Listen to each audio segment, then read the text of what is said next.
The black coral mansion never slept, it only blinked. Rain hammered the stained glass skylight and turned the grand staircase into a waterfall of indigo and violet. Hannah Valenti, 20, stood barefoot on the second-floor balcony, silk nightgown plastered to her skin like liquid moonlight. Below, the new bodyguard crossed the marble hall at exactly 11:11 p.m. No one had ever seen his face, they only whispered the name Juan Moretti. 6'3", shoulders carved from years of underground boxing, a scar that sliced from left ear to jaw like lightning frozen mid-flash. He wore matte black from throat to boots, rain sliding off the fabric in silver threads. Hannah felt the stare before she saw the man. She looked down. He looked up. The Atlantic roared between them, but the distance shrank to the width of a heartbeat. Inside the security wing, monitors glowed. Juan's eyes flicked to the top right screen. Hannah, hair wet from the storm, hugging herself against the wind. He memorized the way her collarbones caught the moonlight, the way her lips parted when thunder cracked. Head of security asked for papers. Juan opened his coat. A single white camellia fell to the marble, petals bruised violet at the edges. He never broke eye contact with the camera that fed her balcony. Hannah's fingers tightened on the iron rail until the cold bit bone. She had grown up surrounded by killers, but none had ever looked at her like she was both prey and salvation. The scar. The silence. The flower. She didn't know his alias yet, didn't know he would wear a mask and a modulator and call himself Aaron for the next 40 nights. She only knew the storm had walked indoors wearing her future. She didn't know his name, but something in his eyes felt like a warning and a promise at once. He became Aaron at sunrise. A matte mask swallowed everything but the scar. A voice modulator clipped beneath the jaw turned every syllable into smoke. 3 paces behind her in corridors, 1 breath away in the library. At night, he ghosted through the mansion searching for proof that Livia Valenti had stolen his father. He found only Hannah's scent on every page, jasmine, salt, and the ghost of chamomile. She noticed everything. The way Aaron caught a crystal vase before it shattered on Persian silk. The way he never ate in front of anyone. The way his knuckles stayed raw, purple blooming beneath the black gloves. One midnight, she found him on the roof, city lights bleeding across the mask. "You don't sleep," she said. "Sleep is for men who aren't hunting ghosts." She left a mug of chamomile on the ledge beside his gauntlet. He never touched it while she watched, but every dawn the mug was empty and rinsed clean. She began leaving notes inside the mug. Day 4. The lighthouse is prettier at 3 a.m. Day 7. I still have your flower. Day 12. I dream in your footsteps. He never answered. He simply left a new camellia every night, each petal bruised a deeper violet. On the 15th night, she waited on the roof wrapped in his abandoned coat. The modulator crackled when he spoke. "You'll freeze." "I already did," she whispered, "the night you looked at me." She stepped closer until her breath fogged the mask. He smelled of gun oil and rain. She reached for the camellia pinned to his lapel. He let her take it. Their fingers brushed. Electricity snapped up both arms. She told herself it was nothing, but her heartbeat refused to listen. 2:14 a.m. Her bedroom smelled of rain and secrets. Juan, masked as Aaron, rifled her desk. The shower hissed behind the bathroom door. Steam curled like incense. The door opened. Hannah stepped out naked, skin pearled with water, towel slipping. She saw the silhouette, screamed. The towel fell. Juan shut his eyes so hard the world went white. "Get out," she whispered. He was gone before the echo died. Next morning her balcony door was locked from the inside. A single white camellia lay on her pillow, dew still clinging. She hated him. She hated how safe the flower made her feel. He hated how much she made him feel human. That afternoon she cornered him in the armory. "Who are you?" The modulator hissed. "Your shadow." "Shadows don't leave flowers." She stepped so close the mask brushed her forehead. "Take it off." Silence. Then the soft click of a latch. The mask fell. The scar blazed. Storm-gray eyes devoured her. She slapped him. The sound cracked like a gunshot. His cheek bloomed red, but he didn't move. "Now you know," he said, real voice raw. Run. Instead, she kissed the scar. Salt and copper and storm. He tasted like the end of the world. When they broke apart, her lipstick smeared his mouth like blood. I don't run from ghosts, she said. I name them. He hated how much she made him feel human. The first attack came on a Sunday when the sun was too bright for blood. Hannah sat at the white linen brunch table on the east terrace, orchids trembling in crystal vases, when the red dot appeared on her chest like a third nipple. Time slowed. She heard the champagne stop fizzing. She heard her own heart try to crawl out of her throat. Then Aaron was simply there, a black streak against the sky, shoulder-checking her sideways so hard the table flipped and crystal exploded into 1,000 suns. The bullet buried itself in the marble balustrade exactly where her heart had been. Aaron's gloved hand pressed over the wound that wasn't hers. His other hand already held the sniper's rifle by the barrel, wrenched from a drone 3 rooftops away. The terrace smelled of gunpowder and crushed gardenias. Hannah's ears rang. She looked up into the matte mask and saw her own reflection fractured into a dozen terrified eyes. Breathe, the modulator ordered. She did, and the world rushed back in color and screaming sirens. The second attack was subtler. La Scala, Milan, private box draped in crimson velvet. The aria soared, the chandelier glittered. Hannah felt the garrote wire kiss her throat from behind the curtain. She had 1 second to realize the silk was actually steel. Then Aaron's forearm slid between the wire and her skin, taking the bite meant for her. Metal screeched against bone. He spun, elbow to solar plexus, knee to spine. The assassin folded like wet paper. Hannah's pulse thundered louder than the orchestra. When the lights came up for intermission, society applauded this staged drama. Only she saw the blood dripping from Aaron's sleeve onto the gold carpet, each drop a perfect circle that looked like punctuation marks on a love letter written in violence. The third attempt was fire. The limousine idled outside the Valeni vault, engine purring like a satisfied cat. Hannah stepped in, sequins flashing under street lamps. Aaron's hand shot out, yanked her backward by the waist. The car bloomed orange. Heat slapped her face. The explosion lifted the chassis 10 feet and dropped it flaming into the fountain. Water hissed into steam. Shrapnel rained like lethal confetti. Aaron shielded her with his body, Kevlar melting against his skin. She felt his heartbeat through the vest, faster than the flames.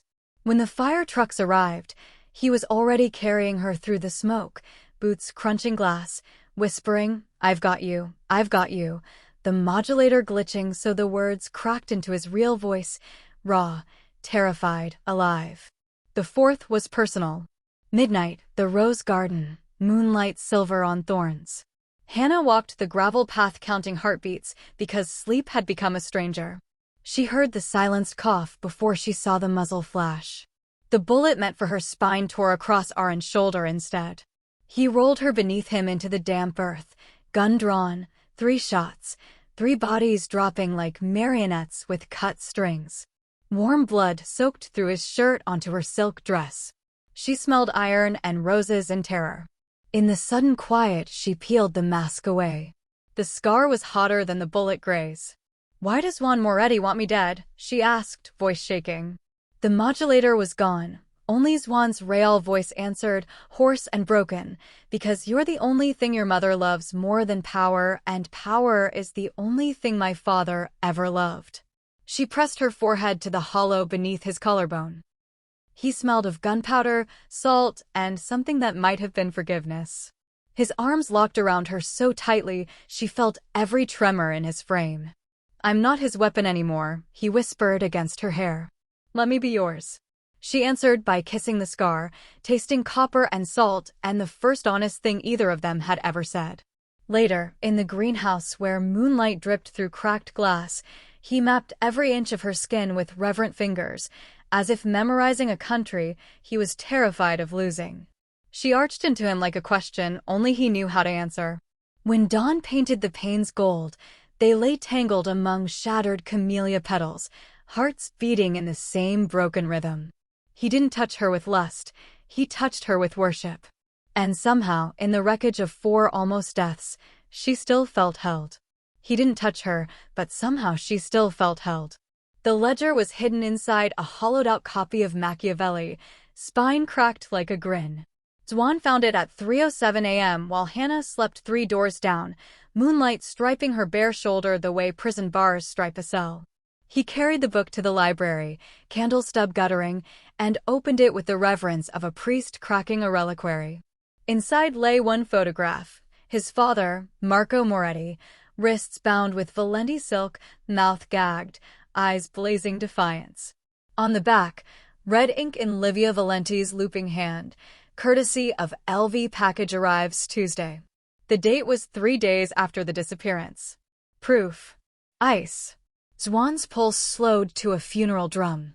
He photographed the page, then fed the original to the fireplace. Flames licked the corners, curled the edges, swallowed Marco's face until only ash remained. He watched until the last ember died, then walked the corridor like a man already dead. Hannah woke to the smell of smoke.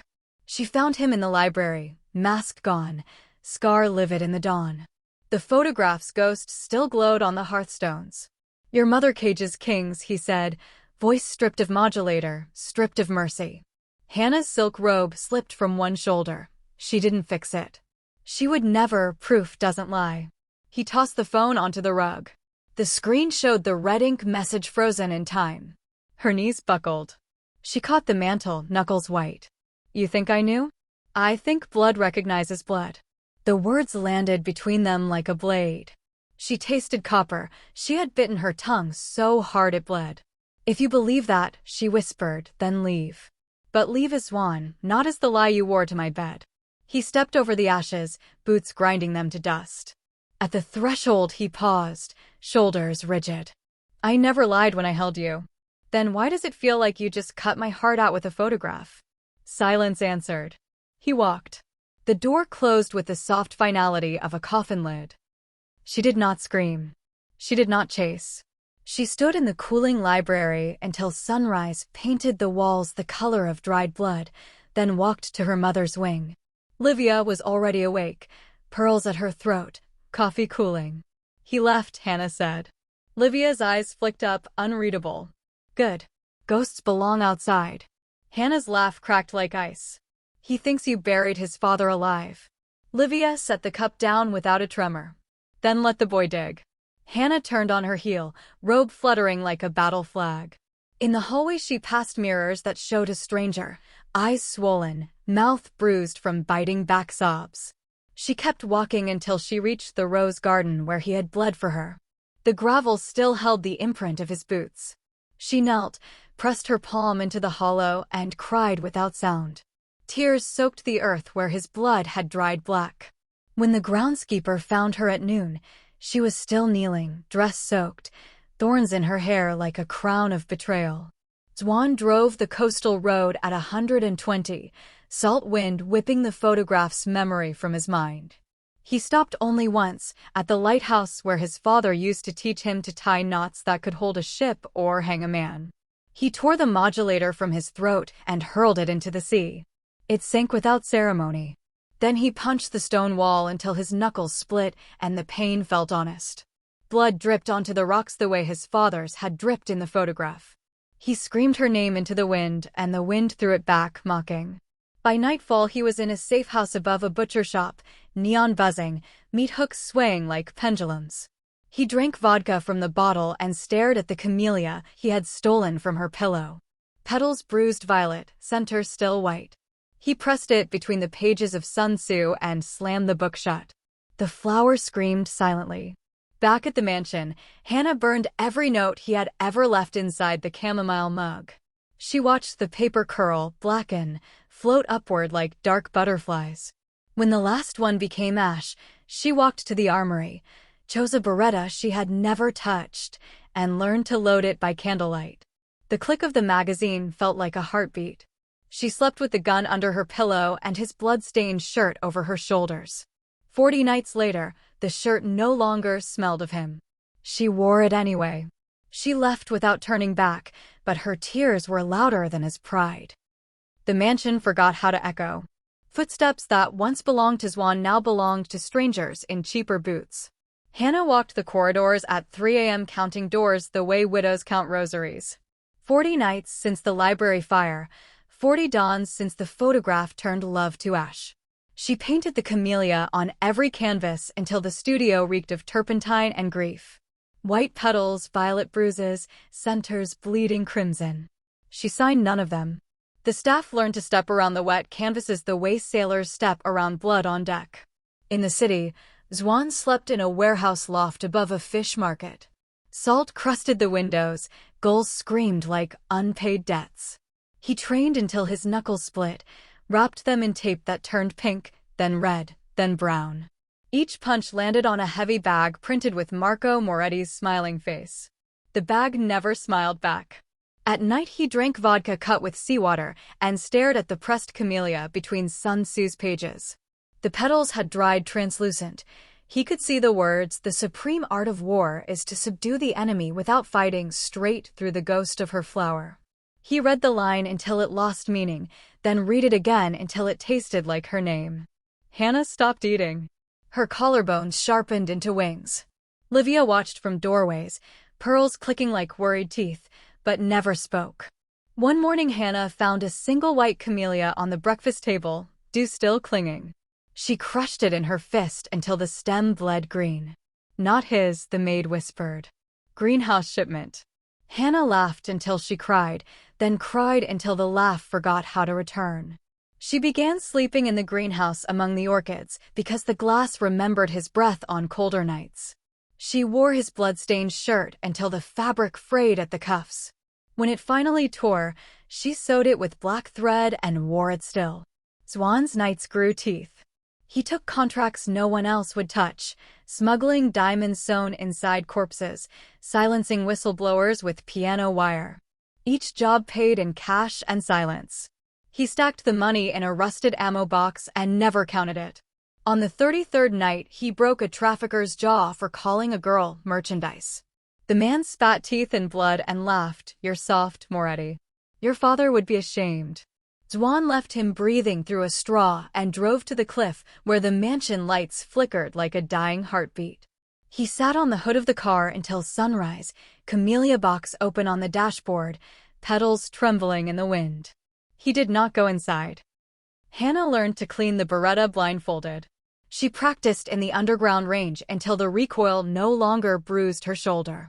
The instructor, a retired Spetsnaz with one eye, taught her to breathe between heartbeats. She breathed, fired, until the paper targets wore Zwan's silhouette so many times the ink ran. She kept one target, folded it into a paper boat, and set it sailing in the marble fountain. It sank beside a dead goldfish. She fished it out, dried it on the radiator, and slept with it under her pillow. On the 40th night the power failed. The mansion plunged into candlelit darkness. Hannah walked the portrait gallery where ancestors stared down with Valenti eyes. She stopped beneath her grandmother's painting, same cheekbones, same storm in the gaze. "You married for empire," she whispered. "I married for ghost," thunder answered. Rain lashed the windows like accusations. She pressed her palm to the cold glass and imagined his hand on the other side. Somewhere across the city, Zwan stood on his warehouse roof, rain mixing with blood from fresh knuckles, staring at the same storm. Lightning stitched the sky white. For one heartbeat the distance between them shrank to the width of a scar. Hannah began writing letters she never sent. Night 34, "I still taste gunpowder when I kiss the air where you used to stand." Night 37, "The orchids bloomed black. I named them after your lies." Night 40, "If you come back wearing truth, I will shoot the mask off your face and kiss whatever is left." She sealed each letter with camellia wax and hid them inside the hollow Machiavelli. Zwan, meanwhile, carved her initials into every bullet casing he loaded. He fired them into the ocean until the tide returned them polished and nameless. He kept one casing, drilled a hole, threaded it on a leather cord, and wore it against his sternum. It rested exactly where her head had once rested. On the 41st morning, the greenhouse door creaked. Hannah woke among the orchids to find a new camellia on the workbench, fresh, dewed, violet bruises deeper than ever. No note. She held it to her lips and tasted salt that was not rain. Across the city, Zwan stared at the empty space on his dashboard where the flower box had been. He deleted her number again, but never the feeling. Coordinates arrived at 11:57 p.m. on a burner phone that had never rung before. Lighthouse. Third pier. Midnight. Come alone or the old man bleeds out on live feed. Zwan read the text 3 times, then crushed the phone beneath his boot until plastic snowed across the warehouse floor. He dressed in black, no mask, no modulator, only the scar and the Beretta Hannah had learned to love. He left the camellia box on the dash like an apology no one would read. The drive took 23 minutes. Salt wind screamed through the open window and tried to rip the steering wheel from his hands. He let it. Pain felt honest. The lighthouse stood abandoned since the great storm of '09, lens cracked, beam long dead. Zwan climbed the spiral stairs 2 at a time, boots ringing iron. At the top, a single lantern glowed. His father sat tied to the rail, wrists raw, silver hair slick with blood, but the eyes, those famous Moretti eyes, danced with amusement. Marco's mouth was ungagged. He smiled like a man who had never lost a game. "Took you long enough, son?" Zwan's gun rose without thought. "Where's the feed?" Marco laughed, rich and warm. "There is no feed." There never was. The world tilted. Zwan's finger whitened on the trigger. "You let me think you were dead for 41 nights. I let the world think it. Needed Valenti ashes to sell the empire. You were the perfect ghost." Marco leaned forward. Ropes fell away like silk scarves. Surprise. Zwan's knees buckled. He caught the rail, knuckles splitting on rust. "You used me. I sculpted you. Look at the man you became. Ruthless, precise, in love with the enemy's daughter. Poetry." Zwan's voice cracked like thin ice. "She bled for you. She bled for you.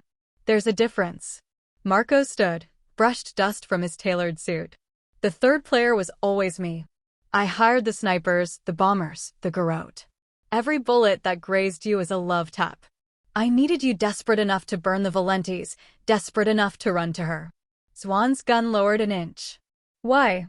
"Because empires rot from the inside. I needed fresh blood on the throne. Yours and hers. United, you're unstoppable. Divided, you're profitable." Marco stepped close enough for Zwan to smell the same cologne he'd worn to every birthday. "Marry the girl. Kill her mother. Wear the crown I forged in your tears." Zwan's laugh was ugly. "You taught me to tie knots that could hang a man. And I taught you to cut them faster." Marco's eyes softened, almost paternal. "Choose, son. Crown or coffin." Zwan holstered the gun. He walked to the lantern, lifted it, and smashed it against the lens. Glass rained. Kerosene flared blue across the floor, licking Marco's shoes. "I choose neither." He turned his back on the flames and descended the stairs while his father shouted behind him, voice swallowed by fire and wind. He drove through dawn with the taste of smoke in his mouth. The mansion gates opened before he reached them. Someone had been watching. Hannah waited on the cliff path, coat whipping around her ankles, hair wild, eyes older than 20. She held the camellia box he had left on the dash. Inside, every pressed flower he had ever given her lay in perfect chronological order, petals translucent with age. "I know who you are," she said. "And I know what he did." Zwan's voice was raw from smoke. "He staged everything. The attacks, the photograph, the war. I was his puppet." She opened the box. The newest camellia, violet bruises, red center, rested on top. Then cut the strings. He dropped to his knees in the gravel. "I don't know how to be anything else." She knelt too, until their foreheads touched. "Start by being mine." Dawn painted the sea gold. Gulls wheeled overhead like white punctuation marks. Zwan's hands shook when he took the box. He lifted the newest flower, held it to her lips. She kissed the petals, then his scarred knuckles, then the tear he hadn't realized was falling. "My father wants us dead by sunrise," he whispered. "He'll burn the city to keep the ashes." Hannah stood, offered her hand. "Then we burn brighter." He took it. Her palm was calloused from the Beretta, warm from the sun, steady as north. Behind them, the lighthouse fire crowned the horizon like a funeral pyre for every lie they had ever been told. Ahead, the mansion lights flickered awake, unaware that the war had just changed sides. Zwan looked at the woman who had learned to load a gun by candlelight and smiled for the first time in 41 nights. Sometimes healing begins the moment you stop running. She squeezed his hand. Then let's walk. They walked toward the house, two silhouettes against the rising sun, camellia petals drifting from the open box like dark snow. The ocean roared approval. Somewhere out there, Marco Moretti watched his empire catch fire and realized the puppet had cut the strings and stolen the stage. They stepped through the mansion doors at 6:03 a.m., and the silence fell like a guillotine. Servants froze mid-polish. Chandeliers trembled in the sudden hush. Hannah's bare feet left wet prints on the marble. Zwan's boots left blood from the lighthouse glass. Livia Valenti stood at the foot of the grand staircase in a dove-gray dressing gown, pearls glowing against her throat like tiny moons. Her gaze moved from her daughter's wild hair to the camellia box in Zwan's fist, then to the scar blazing across his cheek.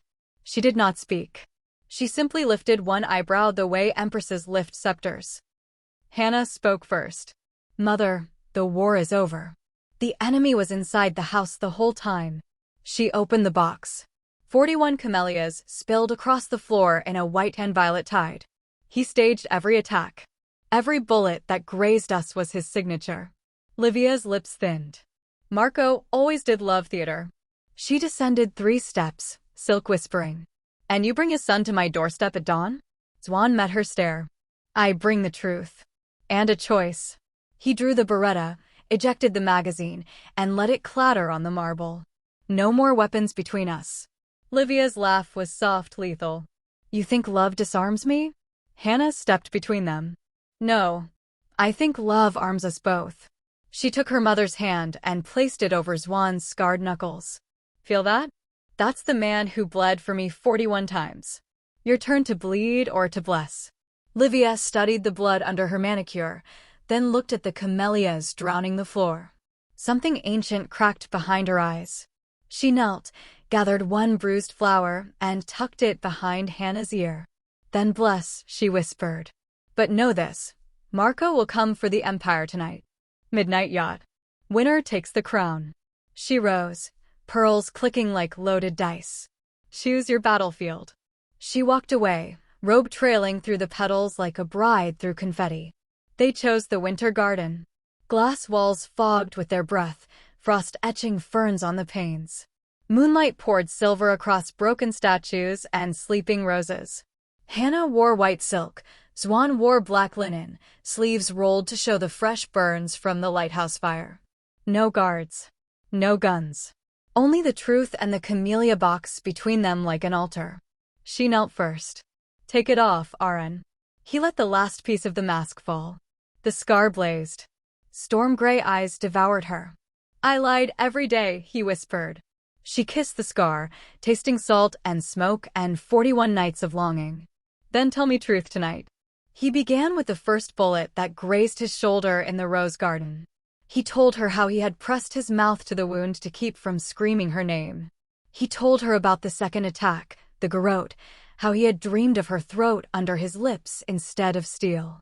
He told her about the car bomb, how the flames had felt colder than the ocean because she was on the other side of the fire.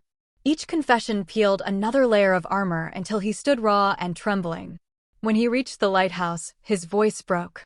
"He wanted me to hate you enough to kill you. I hated him enough to love you instead." Tears carved clean tracks through the soot on his cheeks. She caught them with her thumbs. "I learned to load a gun by candlelight," she said.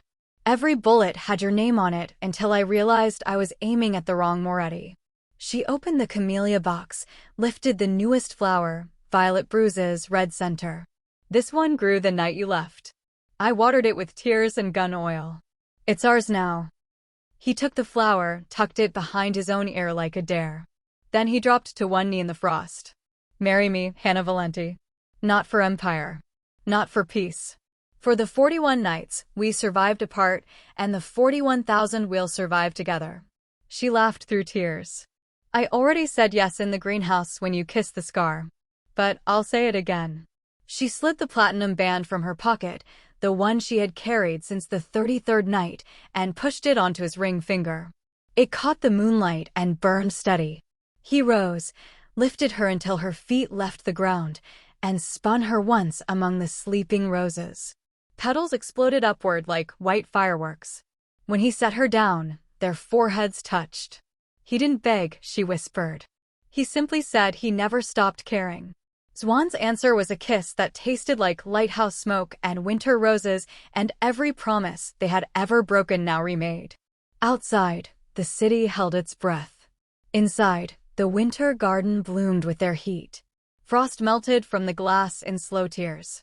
Somewhere beyond the cliffs, Marco Moretti loaded gold bullets and smiled at the horizon.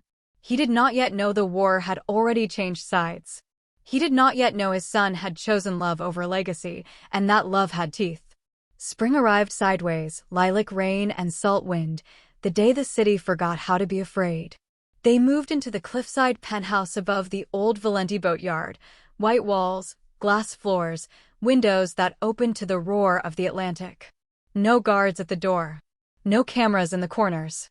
Only a single camellia bush transplanted from the winter garden, now thriving on the rooftop in a cracked marble urn. Hannah watered it every dawn, Zwan pruned it every dusk. They never spoke of the midnight yacht that waited like a loaded gun on the horizon. They spoke of smaller wars, whose turn to cook, whose scars ached when the barometer fell, whose nightmares woke the other at 3 a.m. Mornings began with coffee on the terrace, steam curling between their mouths. Hannah wore his white dress shirts until the cuffs frayed. Zwan wore her silk robes until the belts vanished.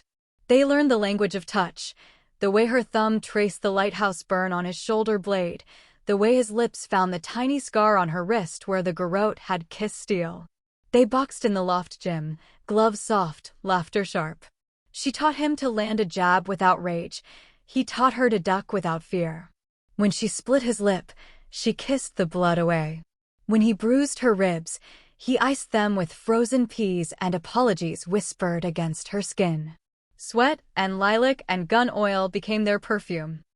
One dawn she woke before him. She padded barefoot to the kitchen, brewed coffee the way he liked, black, 2 sugars stolen from her own cup, and carried the ring box to the marble island. She knelt on the counter in nothing but moonlight and a shirt, box open, platinum band glinting. Zwan found her there, hair wild, eyes steady. "Marry me, Zwan Moretti," she said, voice soft as tide. He leaned in the doorway, arms folded, trying to look bored. "I don't like you." She crawled across the counter, bare knees silent on cold stone. "Really?" He swallowed. "Yeah," he lied, voice rough as broken shells. She was close enough now for her breath to fog his lashes. His storm-gray eyes betrayed every lie he had ever told himself. She slid the ring onto his finger anyway. It caught the first ray of sun and burned steady. "Liar," she whispered, and kissed the word into his mouth until it tasted like truth. They healed in pieces. She took him to the underground range and shot the paper silhouette of Marco Moretti until the target was confetti. He took her to the lighthouse ruins and let her burn the last rope that had bound his father. Ashes drifted into the sea like dark snow. They made love on the spiral stairs while gulls screamed overhead, her back against cold iron, his hands gentle where they had once been brutal. When she came, she bit his shoulder to keep from screaming his name to the sky. He carried the mark for weeks, proud as a medal. Nights belonged to stories. She told him about the 40th night, how she had sewn his blood-stained shirt with black thread and worn it like armor. He told her about the 33rd dawn, how he had carved her initials into a bullet casing and worn it against his heart. They laughed until they cried until they laughed, then made love again, slow and deliberate, mapping every inch they had lost. Some nights the nightmares came, sniper dots, garrote wire, lighthouse fire. They woke tangled and sweating, reached for each other without words. She traced the scar, he kissed the freckles on her shoulder blade. Breath by breath, heartbeat by heartbeat, the dark loosened its grip. They rebuilt trust in small, fierce gestures. He cooked her mother's ragu recipe and burned the garlic. She ate every bite and kissed the smoke from his tongue. She taught him to waltz on the rooftop under fairy lights. He taught her to drive the speedboat at 3 a.m. until the wake glowed phosphorescent. When the city papers ran headlines, Moretier missing, Valenti princess vanished, they framed the articles and hung them in the bathroom beside the toothbrushes. They made love against the glass wall while paparazzi drones buzzed like drunk bees, then waved at the cameras with coffee cups and middle fingers. One evening the camellia bush bloomed blood red for the first time. Hannah cut the flower at dusk, carried it inside, and pressed it between the pages of a new book, a blank journal bound in white leather. On the first page she wrote, "Day 1 of forever. We chose each other when the world offered crowns and coffins. We took neither. We took sunrise instead." Zwan found her on the terrace at midnight, journal open, pen poised. He read over her shoulder, arms sliding around her waist. At this, he murmured against her ear, "Tonight I kiss the scar you gave me when you said yes. It tastes like beginning." She wrote it in his handwriting, then turned in his arms. The city lights bled gold across their skin. It wasn't fire anymore, she said. It was sunlight. He lifted her onto the railing, hands steady under her thighs, and proved it with his mouth until the stars forgot how to blink. They slept wrapped in each other, windows open to the salt wind, camellia scent drifting from the rooftop urn. Somewhere beyond the breakwater, Marco Moretti sharpened gold bullets and smiled at the horizon. He did not yet know his son had traded empire for sunlight, or that sunlight had teeth midnight, 1 year to the minute since the lighthouse fire. The cliffside penthouse glowed gold against a sky bruised violet. Zwan was late, underground fight, knuckles split, blood still singing in his ears. The elevator side opened to steam and jasmine. Shower drumming. Hannah walked out naked, water tracing every curve, hair dripping rivers onto marble. Zwan froze in the doorway, crimson cuffs dripping onto white stone. "Aaron," she said, soft, lethal. "Or Zwan." He dropped the duffel. "Both. Always." She stepped close enough for her wet skin to brand his ruined shirt. "I found the last file tonight," she whispered. "Hidden in your father's old study. Your signature forging my mother's. You knew he was alive for months." His knees hit the floor. "I was keeping you safe from choosing. I choose anyway." Behind them, the glass wall reflected the city burning gold. She lifted his chin. "Look at me." He looked. Every bead of water, every tremor in her thighs, every tear she refused to let fall. "Your father wants us dead by sunrise," she said. "He sent the invite, midnight yacht. Winner takes the empire." Zwan stood, slow, deliberate. He shrugged off the shirt, revealing the scar she'd kissed 1,000 times. "Then we end him together." She smiled, small, sharp, beautiful. "First, we begin us." He lifted her against the glass, mouth crashing into hers, tasting salt, coffee, gunpowder. The ring on his finger caught the lightning and burned steady. Outside, thunder rolled like war drums. Inside, they chose each other over blood, over empires, over every lie ever told. They dressed in silence, she in white silk that clung like moonlight, he in black linen that drank the dark. She strapped the beretta to her thigh, he slid the lighthouse-burned knife into his boot. On the terrace, the camellia bush had opened its final bloom, pure white petals, center red as fresh blood. Hannah cut it, tucked it behind Zwan's ear, then behind her own. "For luck," she said. He kissed the flower, then her wrist where the pulse beat wild. "Luck is for people who need it. We have truth." The speedboat waited at the private dock, engine purring low. Livia stood on the pier in a crimson cloak, pearls glowing like bullet holes. She pressed a velvet pouch into Hannah's hand, gold-tipped bullets, each engraved with a camellia. "One for every lie he told you," she said. Hannah kissed her mother's cheek. "We'll bring you the ashes." Livia's smile was steel. "Bring me the dawn." They cut across the black water at 90 knots, wake glowing phosphorescent. The yacht rose ahead, 3 decks of white and gold, Marco's flag snapping crimson. Searchlights swept the sea like prison beams. Zwan killed the engine 50 yards out. They slipped overboard, knives between teeth, and swam beneath the hull. Salt stung the cuts on his knuckles, cold water kissed the scar on her thigh. They surfaced inside the engine room, Dripping, silent, lethal. Marco waited on the sky deck beneath a canopy of stars and machine guns. He wore white linen, gold cufflinks shaped like crowns. 10 guards ringed him, rifles trained on the dark water. "Welcome home, son," he called, voice honey over broken glass. "Bring the girl or watch her drown." Zwan stepped into the light first, hands raised, camellia stark against his black hair. "I brought the girl." He stepped aside. Hannah rose behind him, beretta steady, white silk plastered to her skin like a second heartbeat. The guards hesitated. No one had ever seen the Valenti princess hold a gun. Marco's smile faltered. Hannah spoke first. "You taught him to tie knots that could hang a man. I taught him to cut them." She fired once. The bullet, gold-tipped, camellia-engraved, took the nearest guard between the eyes. Chaos exploded. Zwan moved like smoke, knife flashing, elbows breaking jaws, knees shattering kneecaps. Hannah danced beside him, silk swirling, every shot a love letter. 10 guards became 5, became 2, became none. Marco clapped slowly. "Beautiful.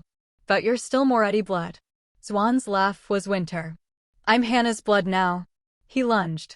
Marco drew a gold-plated pistol. Hannah's bullet took it from his hand, severed 2 fingers. Marco screamed. Zwan tackled him to the deck, knife at throat. "You wanted a crown," Zwan hissed. "Wear this." He pressed the camellia into Marco's mouth until petals bruised violet against teeth. Hannah knelt beside them, water dripping from her hair onto Marco's cheek. "You taught him hate. We taught each other sunrise." She looked at Zwan. "Your choice." Zwan's hand trembled. 41 nights of ghosts flashed behind his eyes. Then he saw the camellia behind her ear, red center glowing like a heart. He released the knife. "Not murder," he said. "Mercy." He zip-tied Marco's wrists with the crimson flag, gagged him with his own cufflinks. They left him trussed on the helipad as the yacht's crew surrendered. Dawn painted the horizon peach and gold. Hannah radioed Livia. "The Empire is ours. The war is over." Livia's voice cracked across the static. "Bring my daughter home." They stood at the bow, wind whipping silk and linen into one white and black sail. Zwan lifted Hannah until her feet left the deck. "Ready, wife. Born ready, husband." Behind them, Marco Moretti watched the sunrise through tears and petals, crownless, bloodless, alive. Ahead, the city lights flickered awake, unaware that love had just redrawn every border. At 6:11 a.m., they stepped onto the pier barefoot, camellia petals drifting from their hair like dark snow. Livia waited with open arms. Hannah ran into them. Zwan followed slower, ring catching the first full ray of sun. The 3 of them stood wrapped in salt wind and lilac rain while the ocean roared approval. They didn't promise forever. They simply chose each other again. Until the ocean itself forgot how to rage.